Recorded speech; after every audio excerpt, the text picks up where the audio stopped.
चलो आज हम लोग पढ़ेंगे पार्ट्स ऑफ स्पीच में प्रीपोजिशन। डेफिनेशन से हमें तो एग्ज़ाम में कुछ हेल्प मिलेगी नहीं, हमें हेल्प मिलेगी इसका यूज कैसे करते हैं, किसी भी सेंटेंस में इसकी ज़रूरत क्यों पड़ती है। देखो मोटा मोटा बता दें, प्रीपोजिशन का यूज किसी सेंटेंस में करते हैं सेंटेंस को लंबा करने के लिए। सेंटेंस को लंबा करने की ज़रूरत क्यों पड़ती है? उसमें और इन्फॉर्मेशन ऐड करने के लिए हम सेंटेंस को लंबा करते हैं। एग्जाम्पल से देखो, अगर मैं यहाँ लिख दूँ राहुल वाज सिंगिंग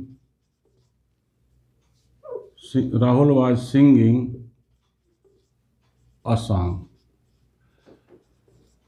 अगर ये मैं बोल देता हूँ कि Rahul was singing a song, ये पास्ट कॉन्टिन्यूअस टेंस लिखा हुआ है और इससे पता लग रहा है कि राहुल एक गाना गा रहा था। लेकिन भाई अब हमें चाहिए कि वे राहुल कैसे गा रहा था, कहाँ गा रहा था, कब गा रहा था। तो हमें ज़रूरत पड़ेगी प्रीपोजिशन की। समझ में गया?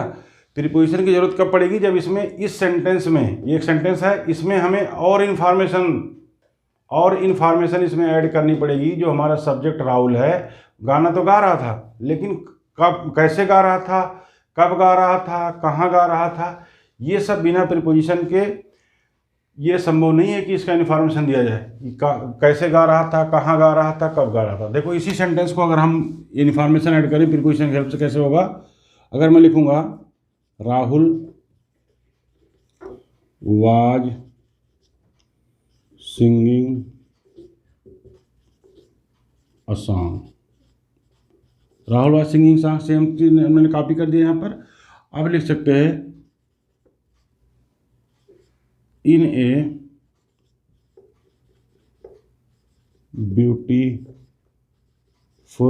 Beautiful manner in the school on Monday. अब देखिए हमने प्रीपोजिशन लगा दिया यहाँ पर। एक प्रीपोजिशन यहाँ पे आया है इन, एक प्रीपोजिशन यहाँ पे अगेन इन आया है और यहाँ पे ऑन आया। प्रीपोजिशन हमारे क्या होते हैं? ये होते हैं इन, एन, एट, बाई, विथ, ये सब हमारे प्रीपोजिशन होते हैं। देखो Rahul was singing a song, Rahul तो गाना गा रहा था भाई, ठीक है, लेकिन कैसे गा रहा था? इन ए ब्यूटीफुल मैनर। कैसे गा रहा था? हाउ, ये बता रहा है एडवर्ब ऑफ मैनर। ये चीज़ है ना, ये चीज़ यहाँ से लेके यहाँ तक, Rahul was singing a song in a beautiful manner, या इसको लिख सकते हैं Rahul was singing a song beautifully. अब कहाँ गा रहा था भाई? Where? In the school. In preposition हमारा हो गया है, यहाँ ये प्रीपोजिशन था। प्रीपोजिशन का ऑब्जेक्ट क्या होता है? नाउन या प्रोनाउन? तो यहाँ देखो ये हमारा स्कूल नाउन लिखा हुआ है, इसका ऑब्जेक्ट है। इन प्रीपोजिशन का ऑब्जेक्ट क्या है? स्कूल है। उसी तरह से ऑन एक प्रीपोजिशन है, इसका ऑब्जेक्ट भी क्या है? नाउन है। मंडे प्रॉपर नाउन है। डे हमारा क्या होता है? Common noun. और उसके जो नेम होते हैं संडे, मंडे, ये हमारे होते हैं प्रॉपर नाउन। यानी कि आपने क्या देखा कि जब किसी सेंटेंस को लंबा करना हो, लंबा करने से ज़रूरत क्यों पड़ती है? उसमें मोर इन्फॉर्मेशन ऐड करना, कि हमारा सब्जेक्ट जो काम कर रहा है, कैसे कर रहा है, कहाँ पे कर रहा है और कब कर रहा है। तो उसके लिए हमें प्रीपोजिशन की ज़रूरत पड़ती है। प्रीपोजिशन की ज़रूरत क्यों पड़ती है?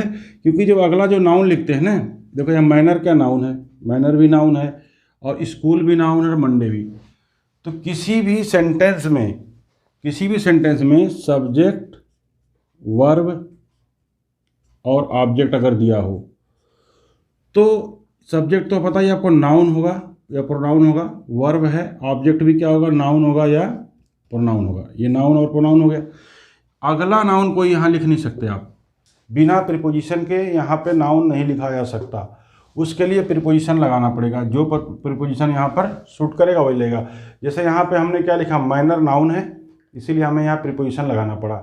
तो प्रीपोजिशन प्लस जो नाउन होता है ना, ये हमेशा एक फ्रेज बनाता है, या तो ये एडजेक्टिव फ्रेज बनाता है या एडवर्ब फ्रेज बनाता है। तो यहाँ पे ये बना रहा है, सारे क्या बना रहे हैं? एडवर्ब फ्रेज बना रहे हैं। In a beautiful manner, in a beautiful manner बता रहा है। सिंगिंग हाउ, तो क्या बता रहा है? एडवर्ब ऑफ मैनर, ये बना रहा है adverb of manner. In the school, भाई कहाँ पे गा रहा था? इन द स्कूल क्या बना, एडवर्ब ऑफ प्लेस। और ऑन मंडे कब गा रहा था, when Rahul was singing a song when on Monday. तो ये भी क्या एक बना रहा है फ्रेज।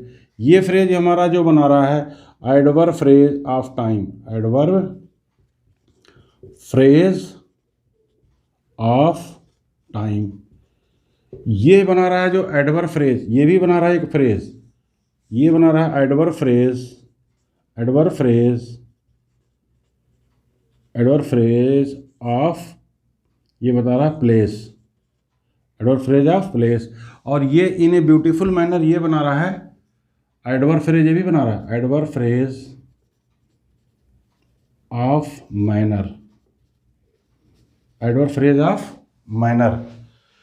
तो हमने देख लिया कि किसी भी सेंटेंस में प्रीपोजिशन की ज़रूरत क्यों पड़ती है। प्रीपोजिशन की ज़रूरत इसलिए पड़ती है कि सेंटेंस में और इन्फॉर्मेशन जोड़ने के लिए हमें प्रीपोजिशन की ज़रूरत पड़ती है, क्योंकि किसी भी सेंटेंस में सब्जेक्ट वर्ब ऑब्जेक्ट एक नाउन तो अलाउ है, अगर ट्रांजिटिव वर्ब है तो एक ऑब्जेक्ट आ सकता है, वो नाउन और प्रोनाउन होगा।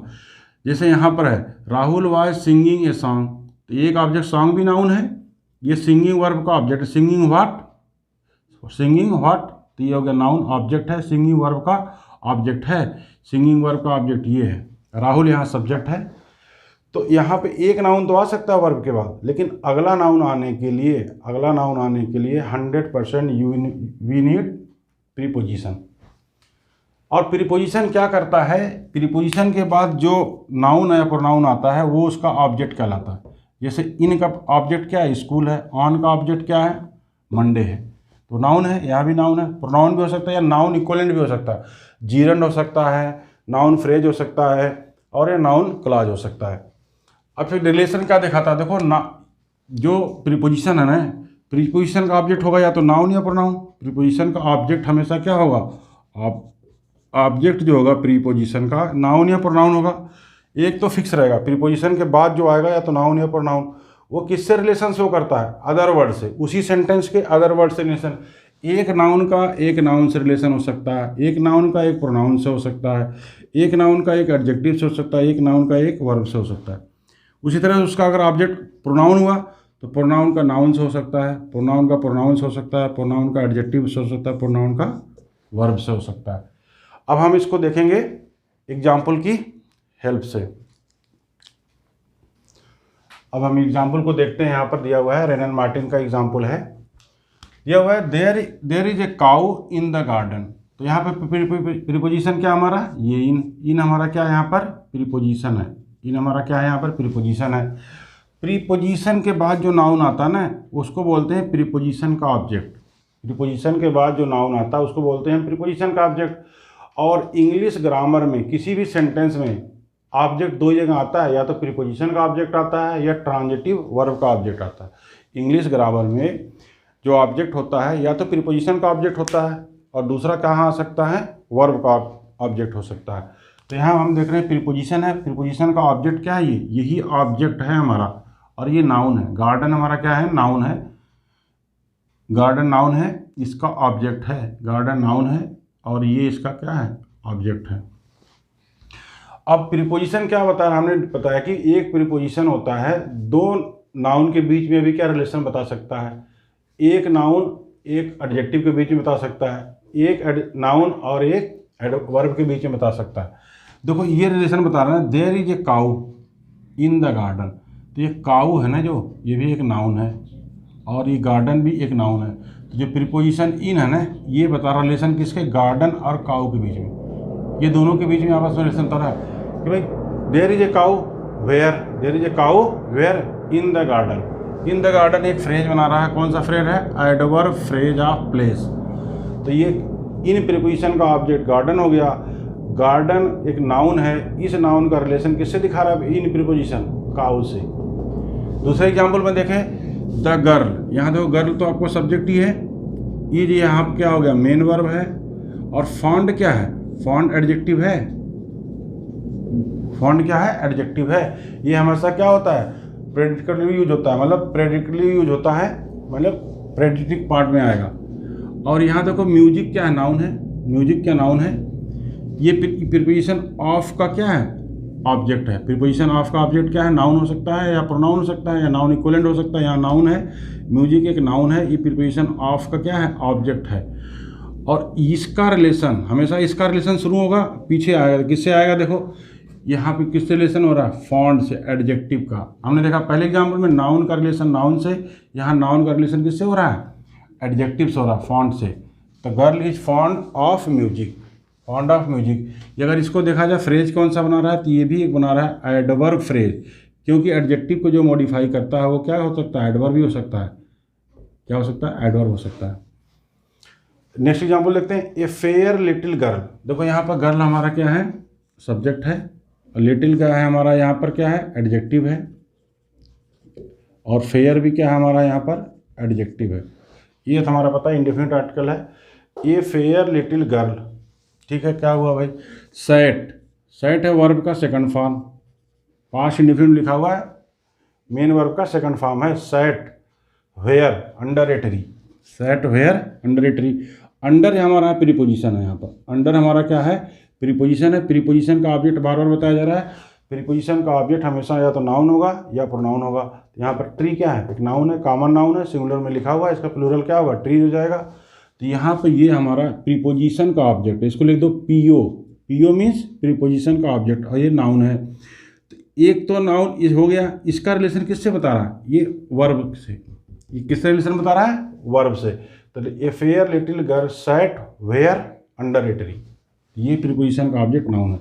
तो हमने देखा कि कुल मिला के क्या हुआ, एक जो प्रीपोजिशन क्या होता है उसका एक ऑब्जेक्ट आता है हमेशा, जो उसके बाद आता है, ठीक है, जनरली उसके बाद आता है, लेकिन कुछ सेंटेंस में आता है, वो देखेंगे जब प्रीपोजिशन डिटेल में पढ़ेंगे। तो इन प्रीपोजिशन है वो क्या होता है, इसका ऑब्जेक्ट होता है हमेशा नाउन होगा या प्रोनाउन, जनरली नाउन ही होता है, 99% केस में क्या होता है, नाउन ही होता है। तो नाउन, इसका रिलेशन क्या होगा, किसी और दूसरे शब्द से होगा, दूसरे वर्ड से होगा। दूसरा वर्ड क्या हो सकता है, नाउन हो सकता है। देखो यहाँ पर दूसरा वर्ड, यहाँ ये नाउन है, इसका दूसरे किस एडजेक्टिव से हो सकता है। यहाँ देखो प्रीपोजिशन का ऑब्जेक्ट क्या नाउन है, इसका किससे रिलेशन है, सैट से, वर्ब से हो रहा है। तो ठीक है, प्रीपोजिशन का ब्रीफ डिस्कशन यही था, ठीक है।